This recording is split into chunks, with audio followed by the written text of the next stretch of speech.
નમસ્કાર વિદ્યાર્થી મિત્રો, આજે આપણે મધ્યક, મધ્યસ્થ અને બહુલકની ખૂટતી આવૃત્તિ વિશે શીખીશું. જો 14.1 માં દાખલા નંબર 3 નીચેનું આવૃત્તિ વિતરણ વસ્તીના બાળકોનું દૈનિક હિસાબતું દર્શાવે છે. હિસાબતનો મધ્યક ₹18 છે. તો ખૂટતી આવૃત્તિ f શોધો. હવે ખૂટતી આવૃત્તિ f શોધવા માટે લઈને પહેલા દૈનિક હિસાબવાળું ભથ્થું રૂપિયામાં એને વર્ગ તરીકે લઈએ. વર્ગ આપ્યા છે 11 થી 13, 13 થી 15,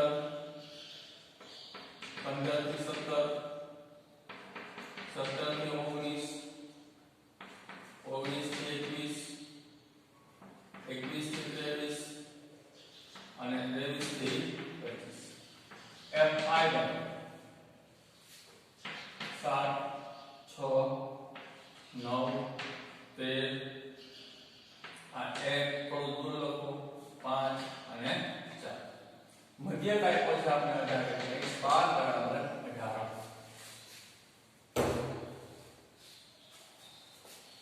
જો F5 નો ટોટલ લગાવી દો, એને નામ આપો સિગ્મા F5.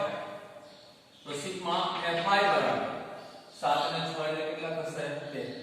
13 ને 9 એટલે કે 22. 22 ને 3 25. 25 ને 5 30. 30 ને 4 34 નો 14 3 એટલે કે 4 વત્તા f. જો થોડો દૂર લખો જેથી કરીને f છે સરવાળા તરીકે કે 2 કે 3 કે 4 કે આંકડામાં ન આવી જાય, ધ્યાનમાં રાખવું. એટલે f ને થોડો દૂર રાખો. 7 ને 6 13 ને 9 22, 22 ને 3 25, 25 ને 5 30, 30 ને 4 34 નો 14 એટલે 44 વત્તા f. રીત મુજબ એક સાથ મધ્યકની મતલબ તમને કીધું તો મધ્યક કિંમત એટલે કે પાછી બોલાઈ ના દે હોય તો મધ્યક કિંમત એટલે 11 વત્તા 13 એટલે કેટલા થશે? 24. 24 ના અડધા એટલે કે 12. હવે સતત આવૃત્તિ વિતરણ છે એટલે કે બે વધારતા જાવ તો 13 માંથી 11 કાઢી નાખશો એટલે 2 આવશે. તો આમાં બે વધારતા જાવ એટલે 12 2 એટલે 14 16 18 20 22 અને છેલ્લે 24. 23 ને 25 એટલે 38 ના અડધા એટલે કેટલા થશે? અહીંયા 2400. હવે આમાં ધારેલા મધ્યકની રીત કે સીધી રીત કરવાની જરૂરિયાત નથી કે અઘરી લાગે, એટલે સીધી ફોલ વિચલનની રીત કરે. ખૂટતી આવૃત્તિ f શોધવાની હોય અથવા કોઈ પણ બે આવૃત્તિ શોધવાની હોય, બે થી વધારે આવૃત્તિ ગોતવાની આવશે નહીં. વધુ કેટલી હશે? 2. કા સિંગલ f કા ડબલ uy બરાબર. હવે આમાં એ ધ્યાનમાં રાખવાનું, આપણે અત્યાર સુધી ધારણા મધ્યકની રીતમાં કે પદ વિચલનની રીતમાં પહેલો મધ્યક ધાર. હવે દાખલો ઈઝી કરવા માટે આપણે શું કરવાનું? જે ખૂટતી આવૃત્તિ છે એની સામેનો જે એ ધાર. ખૂટતી આવૃત્તિ એ અહીંયા છે, એની સામેની xi કઈ છે? તો કે 20. આ 20 ને ધારેલા મધ્યક તરીકે લેવું. એટલે કે 20 બરાબર શું આવશે? a એટલે કે ધારેલો મધ્યક. હવે uy લઈ લઈએ, એની સામે તો કે 0 મૂકી દેવાનું. ઉપર છે ઉતરતા ક્રમમાં, નીચે છે એ ચડતા ક્રમમાં. જો આ -1 આવશે, આ -2, આ -3, -4. શા માટે? તો કે xi - a છેદમાં શું આવશે? h. uy નું સૂત્ર શું હતું ભાઈ? તો કે xi - a છેદમાં h. જોઈ લો પેલી xi તો કે 12 માઈનસ a એટલે કે 20 છેદમાં h એટલે કેટલો છે? વર્ગમૂળમાં લખી નાખો. h બરાબર કેટલા છે? 2. અહીંયા 12 માંથી 20 કાઢી નાખશો. 12 માંથી 20 કાઢી નાખશો એટલે કેટલા આવશે? તો -8. -8 ના છેદમાં 2 એટલે માઈનસ કેટલો થશે? 4. આ જોઈ લે 14 માંથી 20 કાઢી નાખો. -6. -6 ના છેદમાં 2 એટલે -3. -2 -1 0 પછી અહીં ચડતા ક્રમમાં આવશે એટલે કે 1 અને અહીંયા 2. તો આ આપણે u જેમ ગણતરી કરતા તે જ મુજબ એના પછીનું સ્ટેપ fi u. fi અને uy નો ગુણાકાર 7 ગુણ્યા 4 7 ચોકે કેટલા થશે? 28. પરંતુ કેવા? તો કે -28. 6 6 કેરીને માઈનસ તો કે 18 માઈનસ 18 9 ગુણ્યા માઈનસ 2 એટલે પણ માઈનસ 18 13 ગુણ્યા માઈનસ 1 એટલે કે માઈનસ કેટલા થશે 13 હવે 1 ગુણ્યા 0 એટલે કે અહીંયા ડબલ 0 5 એકુને 5 અને 4 ગુણ્યા કેટલા થશે 8 લો હવે આમાં શું કરવાનું તો કે માઈનસ નો ટોટલ છે અલગ લખવાનું અને પ્લસ નો ટોટલ અલગ લખવાનું અને જે બેનો સાદુરૂપ બાકી એ શું આવશે સિગ્મા fi u તો સૌથી વધારે સરવાળો જે માઈનસ નો થાય છે તો માઈનસ લઈને સરવાળો પેલા કરી લે આ તે 24 ને 3 27 નો સાતનો વધી આવી છે એટલે કે 4 5 6 7 એટલે કે -77 -77 વત્તા 8 ને 5 એટલે કેટલા થશે તો કે -77 માંથી પ્લસ તે કાઢી નાખીએ એટલે મોટા પદની નિશાની એટલે અહીંયા આવશે આપણે માઈનસ -77 વત્તા 10 એટલે 7 માંથી 3 કાઢી નાખશો 4 7 માંથી 1 કાઢી નાખશો 6 -64 સિગ્મા fi u કેટલા આપણે આવ્યા -64 હવે સૂત્ર પ્રમાણે કિંમત મૂકીએ અને f ની કિંમત આપણે ગોળીએ x બાર બરાબર ભાઈ પદ વિચલન રીતનું સૂત્ર શું હતું તો કે x બાર બરાબર a plus sigma fi uy ના છેદમાં સિગ્મા fi ગુણ્યા h x બાર આપણે આપ્યો છે કેટલો આપ્યો છે તો 18 એટલે કે 18 બરાબર a કેટલો આપ્યો છે તો કે a એટલે ધારનો મધ્યક આપણે આપ્યો છે અહીંયા 20 વત્તા સિગ્મા fi uy કેટલો આવ્યો છે તો -64 એટલે અહીં લખી નાખું છું -64 ના છેદમાં સિગ્મા fi એટલે કેટલો આપણે આપ્યો છે તો 44 વત્તા f આવા ટોટલ આપ્યો નહીં હોય કારણ કે ટોટલ આપો તો આપણે જવાબ ની ખબર પડી જાય ટોટલ આવશે નહીં એટલે 44 વત્તા f ગુણ્યા h એટલે કેટલો છે તો કે h એટલે કે 20 સાદુરૂપ આપીએ 20 ને પેલા આ બાજુ લઈ લો +20 છે આ બાજુ આવું કેવા થશે તો -20 એટલે કે 18 ના 18 +20 આ બાજુ આવે -20 બરાબર આ બેનો ગુણાકાર કરી નાખો -64 ગુણ્યા 2 -64 ગુણ્યા 2 એટલે કે -2 * 8 2 * 12 -100 કેટલા થશે 28 -128 ના છેદમાં 44 વત્તા f હવે 18 માંથી -20 કાઢી નાખો +18 -20 એટલે મોટા પદની નિશાની માઈનસ કેટલો આવશે 2 બરાબર સામ તો કે -128 ના છેદમાં 44 વત્તા f હવે સામે માઈનસ છે સામે માઈનસ પ્લસ થઈ જાય બરાબર ની સામે પણ માઈનસ છે બરાબર ની આ બાજુ પણ માઈનસ એટલે માઈનસ ગયા એટલે પ્લસ તો શું આનો ક્રોસ ગુણાકાર ડાયરેક્ટમાં કેટલા લઈ લે આપણે ક્રોસ ગુણાકાર એટલે આને ક્રોસ આને તો 2 છે 44 ને ગુણે 44 ગુણે 88 પ્લસ 2 છે f ને ગુણશે એટલે કે 2f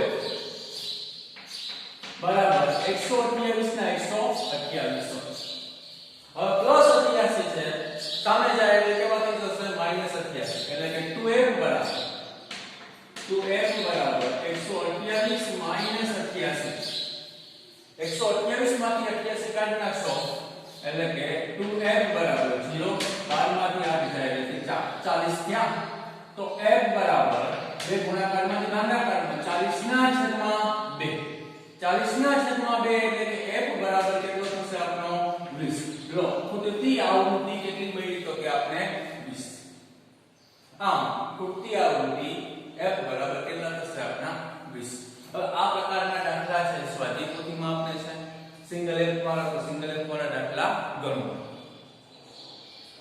તો ધ્યાનથી જોઈ લો એમાં ભાઈ સીધી રીત અને ધારેલા બંનેની રીતથી પણ દાખલો થાય પરંતુ પદ વિચલન રીત છે એ f ગોતવો હોય કે ડબલ f ગોતવાના હોય તો એમાં ઈઝી છે એટલા માટે પદ વિચલનની રીત કરવી ત્યાર પછી બહુલકમાં પણ ખૂટતી આવૃત્તિ શોધવાનો એ પણ દાખલો નથી એટલે કે આપણે મધ્યસ્થ પમાં ખૂટતી આવૃત્તિ શોધવાના એકાદ દાખલો કે બે દાખલા જોઈએ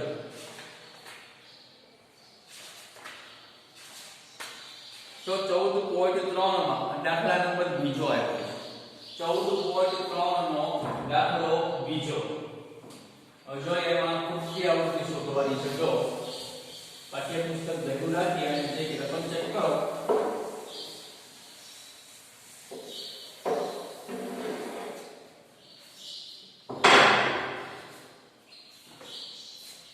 જો નીચે આપેલ આવૃત્તિ વિતરણનો મધ્યસ્થ 28.5 હોય તો x અને y ના મૂલ્ય શોધો. વર્ગ અંતરાલ આપ્યું છે અને આવૃત્તિ આપી છે. વર્ગ અંતરાલ એટલે કે વર્ગ લઈએ. વર્ગ આપણે આપ્યા છે 0 થી 10, 10 થી 20, 20 થી 30, 30 થી 40, 40 થી 50 અને છેલ્લે 50 થી 60 સુધી છે. હવે fi આપ્યું છે 5 આ x 20 15 y અને 5. નીચે ટોટલ એ લોકો આપ્યો છે 60, પરંતુ પહેલા આપણે આ ટોટલ લગાવી લઈએ. 5 ને 5 10 ને 5 15 નો 5 બધી એટલે કેટલા થશે 45. પણ આમ લખશું x y 45 રાખી દઈએ. હવે એના પછી મધ્યસ્થમાં આપણે જો મધ્યસ્થ આપ્યો છે આપણે 28.5 એટલે કે m બરાબર 28 પોઈન્ટ ને કેટલો આપ્યો છે 5. cm શોધી લઈએ. પહેલી cm એટલે કે fi m ની એમાં જશે 5. પછી 5 x 5 અને x નો સરવાળો ના થાય એટલે આપણે m ને લખી શકીશું 5 x. હવે 5 x 20 એટલે કે 20 ને 5 કેટલા થયા તો 25 x. 25 15 એટલે કેટલા થશે 40 x. હવે y આવ્યો છે 40 x y એટલે આમ લખી નાખીએ x y 40. હવે 40 ને 5 એટલે કેટલા થશે તો 45 એટલે x y અહીંયા 45. લો આ બીજી બે કિંમત સરખી એટલે આપણો સરવાળો અથવા cf બેમાંથી કંઈ ખોટી છે ને બે બરાબર આવ્યા છે. હવે અહીંયા ટોટલ આપણે આપ્યો છે n બરાબર આપ્યો છે 60. તેથી અહીં એક સમીકરણ બનાવી દઈએ. આ +45 છે ને સામે જ આવવા દે -45 થઈ જશે. તેથી x y બરાબર 60 માઈનસ કેટલા થશે 45. તેથી x y બરાબર 60 માંથી 45 કાઢી નાખશું એટલે કેટલા મળશે આપણે 15 બરાબર n ના m મુજબ. હવે દાખલો કરવાની શરૂઆત કરીએ. જે મધ્યસ્થમાં આપણે જે પ્રક્રિયા જે રીતે દાખલો ગણતા એ પ્રમાણે. પરંતુ હવે અહીંયા જો અહીં n બરાબર કેટલા આપ્યા છે તો ટોટલ સંખ્યા આપણે 60 આપી છે લખી નાખીએ પહેલા અહીં. હવે m પણ નહીં મધ્યસ્થ આપણે આપ્યો છે અને x y ની કિંમત શોધવાની છે. આને થોડું અલગ લખવું પડશે. જો અહીંયા n બરાબર કેટલો આપ્યો છે 60. 60 ના અડધા એટલે કે n ના છેદમાં 2 કરશું એટલે કેટલા મળશે આપણે 30. હવે 30 થી તરત મોટી cf હવે આપણે કેમ ખબર પડે 30 થી તરત મોટી cf એટલે આપણે જો તો આમ જોઈએ તો અહીંયા થાય. પણ x ને અને y ની કિંમત આપણે ખબર નથી. ધારો કે x ની કિંમત અહીંયા 5 હોય તો અહીંયા પણ 30 થઈ જાય છે. x ની કિંમત અહીંયા 7 હોય તો 37 થઈ જાય. તો આ cf પણ મોટી થાય. પરંતુ અહીંયા એ કામ કરવાનું કે મધ્યસ્થ કેટલો છે તો કે મધ્યસ્થ 28.5 છે. ખૂટતી આવૃત્તિમાં મધ્યસ્થના દાખલામાં ખૂટતી આવૃત્તિમાં શું કરવાનું કે મધ્યસ્થ જે વર્ગમાં આવતો હોય એ મધ્યસ્થ વર્ગ થાય. હવે જો એ મધ્યસ્થ કેટલો છે આપણો તો 28.5 ને સમાવતો વર્ગ કયો છે તો 20 થી 30. તો આ 20 થી 30 છે એ શું થશે તો મધ્યસ્થ વર્ગ. તમને આના પહેલાના સેશનમાં પણ કીધું હતું આપણે કે મધ્યસ્થનો જવાબ છે તમે જે મધ્યસ્થ વર્ગ ધારો છો એની વચ્ચે જ આવવો જોઈએ. એનો મતલબ 28.5 છે કે આ બેની વચ્ચે આવે છે તો મધ્યસ્થ વર્ગ કયો થશે તો 20 થી 30. તો અહીં લખું છું અહીં માહિતીનો મધ્યસ્થ 28.5 અને 28.5 ને સમાવતો વર્ગ 28.5 ને સમાવતો વર્ગ 20 થી 30 છે. તેથી એને જ મધ્યસ્થ વર્ગ કહી દેવાનું. જે વર્ગમાં મધ્યસ્થ સમાઈ જતો હોય ત્યાં મધ્યસ્થ વર્ગ. તેથી 20 થી મધ્યસ્થ વર્ગ થાય 20 થી 30 શું થશે તો મધ્યસ્થ વર્ગ હવે આપણે કિંમત લખતા જાય ચાલો L બરાબર મધ્યસ્થ વર્ગની દશમા એટલે કેટલા આવશે 20 n ના છેદમાં 2 એટલે કે કુલ આવૃત્તિ આપણે કેટલી આપી છે 60 60 ના છેદમાં 2 એટલે કેટલો મળશે તો કે 30 એટલે n ના છેદમાં 2 એટલે 30 CL મધ્યસ્થ વર્ગથી આગળના વર્ગની સંચય આવૃત્તિ એટલે કે 5 વત્તા શું થશે x x વત્તા 5 તો કે 5 વત્તા x છેદમાં f આવે એટલે f બરાબર f એટલે શું થશે તો મધ્યસ્થ વર્ગની આવૃત્તિ એટલે 20 તો આ f બરાબર કેટલું આવશે 20 h વર્ગમૂળ h એટલે કેટલો છે તો કે 10 સતત આવૃત્તિ વિતરણ છે 10 માંથી 0 કાઢી નાખો 10 20 માંથી 10 કાઢી નાખો 10 એટલે h બરાબર 10 અને m બરાબર આપણે આપ્યો છે 28 પોઈન્ટ ને કેટલો આપ્યો છે 5 તો સૂત્ર માની મધ્યસ્થ m બરાબર l પ્લસ કૌંસમાં n ના છેદમાં 2 માઈનસ cf બંનેના છેદમાં 1 ગુણ્યા h કિંમત માનતા જાય સૂત્ર મુજબ તો m એટલે કેટલો આપ્યો છે તો 28.5 એટલે 28.5 બરાબર l એટલે અર્ધસીમા કેટલી છે સોરી 20 વત્તા n ના છેદમાં 2 કુલ આવૃત્તિના અર્ધ 60 ના છેદમાં 2 એટલે કેટલું છે 30 માઈનસ cf cf એટલે કે આપણે આપ્યું છે 5 વત્તા x પરંતુ 5 વત્તા x ની પહેલા માઈનસ છે એટલે કે આપણે આમ લખી શકીએ x ને બદલાવી દઈએ 5 વત્તા x ના x છેદમાં f એટલે કેટલો છે તો કે 20 ગુણ્યા h કેટલો આપ્યો છે આપણે 10 તો cf ની પહેલા માઈનસ આવે છે એટલે cf જે આવે છે એ બે ની નિશાની બદલે 2 પ્લસ હોય તો 2 શું થાય માઈનસ 2 માઈનસ હોય તો 2 શું થશે પ્લસ સૌપ્રથમ અડસીમાના બાજુ લઈ આવો એટલે 20 છે આ બાજુ આવે એટલે કેવા થશે તો -20 એટલે 28.5 -20 અહીંયા કૌંસ છોડ નાખો એટલે કે 20 5 x છેદમાં 20 ગુણ્યા કેટલો આવશે અહીંયા 10 કૌંસ છોડીએ તો આ બે પ્લસ છે તો બે કેવાથી જશે ભાઈ માઈનસ હવે આ છે દૂરશે ઉડાડ બાજુ કાઢ નાખો આ 10 દૂને કેટલા થશે અહીંયા 20 તો આ બેની બાજુ ભાઈ 28.5 માંથી 20 કાઢ નાખો એટલે 8.5 બરાબર 30 માંથી 5 કાઢ નાખો સામે એટલે કે 25 માઈનસ કેટલા થશે x છેદમાં 2 હવે અહીંથી આપણે પોઈન્ટ આમ રાખવો હોય તો પણ દાખલો બને અથવા અહીંથી પોઈન્ટને દૂર કરી નાખો તો શું થાય તો કે પોઈન્ટને દૂર કરવો હોય છેદમાં કેટલા મૂકી દઈએ આપણે 10 પોઈન્ટ પછી એક આંકડો છે તો છેદમાં 10 એટલે 85 ના છેદમાં 10 બરાબર 25 માઈનસ x ના છેદમાં 2 હવે ક્રોસ ગુણાકાર આને ગુણશે આને ગુણશે હવે 10 છે 25 ને ગુણે એટલે 10 છે 25 ને ગુણે એટલે કેટલા થશે તો 250 થશે ને 10 છે 25 ને ગુણશે એટલે 250 10 છે x ને ગુણે એટલે કે માઈનસ કેટલા આવશે 10x બરાબર 85 છે 2 ને ગુણશે ક્રોસ ગુણાકારમાં 85 ગુણ્યા 2 2 50 10 નું 0 2 8 16 ને 100 ને કેટલા થશે 80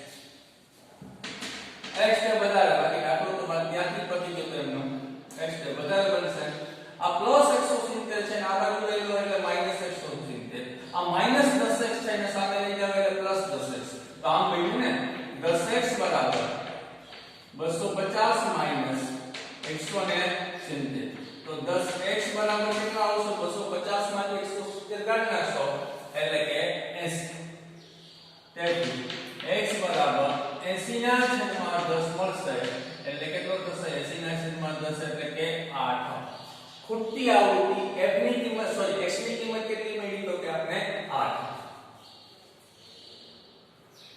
250 માંથી 170 દૂર કરશું એટલે બાદ કરશું એટલે કેટલો મળશે 80 x બરાબર 80 ના છેદમાં 10 આવશે એટલે x ની કિંમત કેટલી મળી 8 હજુ એક સ્ટેપ બાકી છે y ની કિંમત શોધવાની છે ખાલી x ની કિંમત મળી તો આ x ની કિંમત જે આવી છે એને આ સમીકરણમાં મૂકો એટલે x y બરાબર કેટલા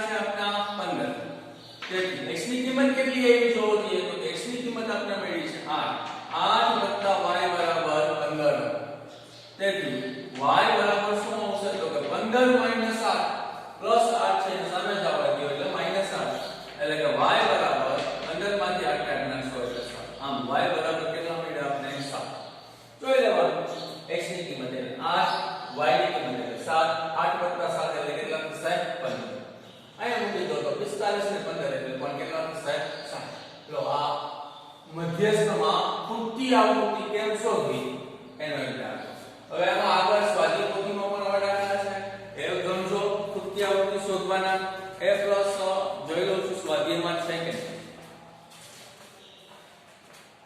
નહીં 14.4 માં ઓન્લી ફોર આલેખ છે એટલે આલેખ આપણે કરવાના છે નહીં એટલે સ્વાધ્યાય પોથીમાં ખૂટતી આવૃત્તિ શોધવાના દાખલા છે એ સિવાય પણ એક ઉદાહરણ 8 માં આપ્યું છે આ પણ ખૂટતી આવૃત્તિ શોધવાનું ઉદાહરણ છે એ ઉદાહરણ પણ ધ્યાનથી જોવું